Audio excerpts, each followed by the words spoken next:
മലബാറിലെ ശൈവക്ഷേത്രങ്ങളിൽ ഏറെ ചരിത്ര പ്രാധാന്യമുള്ളതും പ്രസിദ്ധിയാർജിച്ചതുമായ ഒരു ക്ഷേത്രമാണ് കോഴിക്കോട് നഗരമധ്യത്തിൽ സ്ഥിതി ചെയ്യുന്ന തളി മഹാദേവ ക്ഷേത്രം.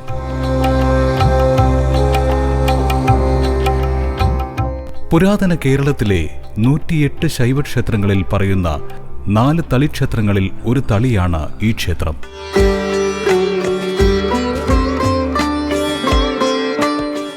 ഐതിഹ്യങ്ങളാൽ സമ്പന്നമാണ് കോഴിക്കോട് തളി മഹാദേവ ക്ഷേത്രം. പരശുരാമൻ തപശക്തിയാൽ പ്രത്യക്ഷപ്പെടുത്തിയ ഉമാമഹേശ്വരന്മാരെ ശക്തി പഞ്ചാക്ഷരി ധ്യാന രൂപത്തിൽ തളി ക്ഷേത്രത്തിൽ പ്രതിഷ്ഠിച്ചു എന്നാണ് ഐതിഹ്യം.